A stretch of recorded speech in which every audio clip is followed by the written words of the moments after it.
is Joe Pagnon, and I'm the director of The Graduate for Scarborough Players. Hello, my name is Katherine Turner, and I have the privilege of being the producer for Scarborough Players' production of The Graduate. My name's Adam Greck, and I'm playing Benjamin Braddock. Hi, I'm Phyllis Ellis, and I am playing Mrs. Robinson. My name is Kayla Whelan, and I am playing Elaine Robinson in The Graduate. My name is Sam Wordman. I'm playing Mr. Robinson in this stage production of The Graduate. My name is Daniel Wise, and I'm playing the part of Mr. Braddock, Benjamin's father, in The Graduate. And playing my lovely wife in this production is Jory Morrow. Thank you. Take it away, Jory. So I'm playing Mrs. Braddock, Olive Braddock. Hi, my name is Renee Mark. I'm actually playing 3 characters, not just one. This is the priest, the desk clerk, and the man of the bar. Hi, my name is Sarah Lise Jones, and I am playing the stripper and the psychiatrist and a wedding guest and receptionist. I believe that's it. I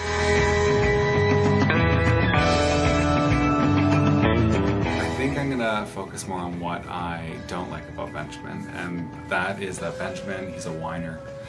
He's got the weight of the world on his shoulders for no reason at all. And he kind of just coasts through life and finds everything and anything that he can complain about it and doesn't really do anything to change it. I'm very motivated and I'm a self-starter and you know I'm willing to work hard to get what I want, and he's kind of the opposite of that. So it's interesting to play someone who's very intelligent but very very lazy in life. And Mrs. Robinson is an interesting kind of iconic character in film and subsequently in theater, and I think probably one of the greatest contemporary parts written for a woman in my age range. She represents the epitome of feminism on one hand, and on the other hand, the epitome of oppressed. And so she's this duplicitous character that a lot of people call a predator, and I see her as somewhat a victim, and she's a victim of the times, and she's a victim of herself, and she's a victim of her given circumstances. And if it was Mr. Robinson, a play called Mr. Robinson, or a character called Mr. Robinson, and he was dating a 21-year-old girl, that wouldn't even have been an issue. In fact, it would have been actually normal casting in Hollywood, normal casting in theater. She's really, really positive, really sunny. She really sees the best in everybody, and I think that that's great. I think that the biggest challenge is probably comes from the fact that The Graduate is such a famous story. Everybody knows it, everybody loves it. So Elaine is actually played by Catherine Ross, and she is lovely and amazing and super talented. So I guess I just feel like I have a lot to live up to. I feel like I want my performance to be on par with hers. Not necessarily better, just different. I really need the audience to fall in love with me right away, because they need to see why Benjamin wants to, I guess, chase her down so much in order to care about his character's struggle. So it's a pretty tall order, I guess. Very interesting role. I was thrilled to be cast in it. I think Mr. Robinson is a very complex character. The swing of emotions that he goes through is probably going to be the biggest challenge to depict on stage.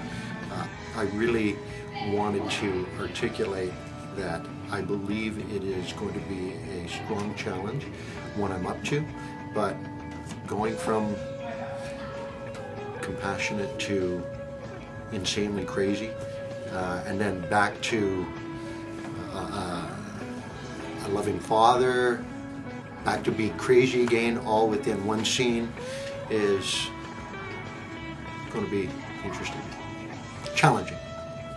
Mr. Braddock is sort of a typical 1960s husband and father.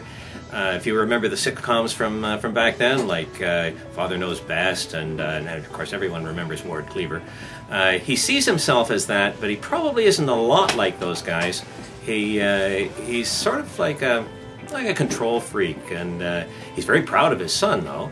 Loves his wife, but he likes to have a lot of control over what they do. She's quite a bit different from who I am in many ways, so that's always fun. I like that she's so dedicated to her family. She really loves her son. Loves her husband, but there are moments, and I think that I'm just terribly proud of our son, and how, you know, and that I am proud of myself because, you know, I raised him and I feel like, you know, he is my accomplishment. So what's been difficult about this part though is there's not a lot of information about her, so I've had to fill in a lot of the blanks and do a lot of sort of backstory on her, which is fine. The first thing that I love of them is that they are ordinary people. It's interesting to see how ordinary people can actually transcend, right, in terms of their actions, and in terms of the, peculiarly speaking, the actions of the main character. It's also important to see that even when these characters are limited, they can express what they feel of others. In general terms, how important these ordinary characters are in terms of social issues. In terms of my challenge is to portray how these people behave, how these people really are, without saying any single word, by just perhaps showing what they do, letting their actions express what they really are. And this is my first play. I've been doing musicals I've done over 30 musicals, and so I'm more the singer-dancer type person. I'm finding with doing a play, there's a lot more thinking about your character and who you are and where you came from, and playing 4 different roles I think is the major challenge. What I like about the characters, well, I guess with the stripper I get to dance, and that's my passion.